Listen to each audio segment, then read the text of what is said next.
నమస్కారం శ్రీధర్ సార్. నమస్తే అండి. గవర్నమెంట్ జాబ్ ప్రిపేర్ అవ్వాలి అనంటే ఏజ్ రిలాక్సేషన్ అనేది ప్రతి ఒక్కరికి తెలియాల్సినటువంటి అవసరం ఉంది. అవునండి.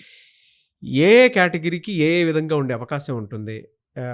అంటే ఎంతవరకు ఉంటుంది అసలు రిలాక్సేషన్ అనేది? యాక్చువల్‌గా అండి బ్యాంక్ ఎగ్జామ్స్ తీసుకుంటే క్లర్క్‌కేమో 28 ఇయర్స్, పీఓకేమో 30 ఇయర్స్ నార్మల్ ఏజ్ అండి.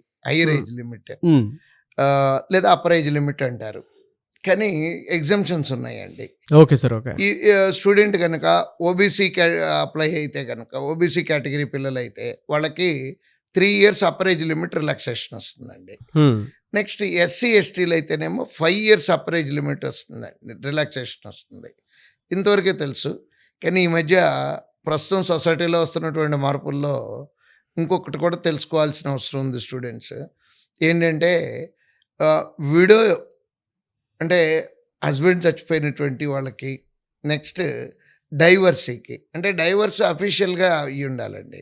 ఓకే. వాళ్ళకి 9 సంవత్సరాల రిలాక్సేషన్ వస్తుంది. 9 ఇయర్స్. 9 ఇయర్స్ అండి.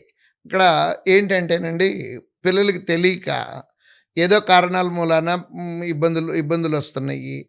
ఆ ఇబ్బందులు అట్లా అనుకొని అట్లా ఉండిపోకుండా మళ్ళీ వాళ్ళు కెరీర్ స్టార్ట్ చేయొచ్చు అనేది పిల్లలకి తెలియజెప్పాలనేది అనుకుంటున్నానండి నేను. బట్ 9 ఇయర్స్ అండి upper age limit, 9 years relaxation. Terms and conditions లో ఆ సర్టిఫికేషన్స్ అనేవి ఖచ్చితంగా ఉండాలి. అంతేనండి. ఇది ఉంటే అంటే నిజంగా చూస్తున్నామండి ప్రతి సంవత్సరం ఇట్లాంటివి మాకు ఉద్యోగాలు వచ్చిన కేసులే 4-5 గ్యారంటీగా అంటే విజిబుల్గా మాకు కనపడుతున్నాయి. కనపడకుండా ఇంకా ఉండుండొచ్చు.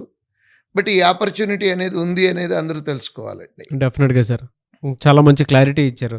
నిజంగా చాలా మందికి అలాంటి అవకాశం 9 ఇయర్స్ రిలాక్సేషన్ అంటే చిన్న విషయం కాదు. అవునండి. అంటే ఆ సర్టిఫికేషన్ ఉన్నా కూడా దాని నుంచి కొంచెం అప్లిఫ్ట్ అవ్వడానికి, వాళ్ళ కెరీర్ అప్లిఫ్ట్ అవ్వడానికి చాలా బాగా ఉపయోగపడుతుంది.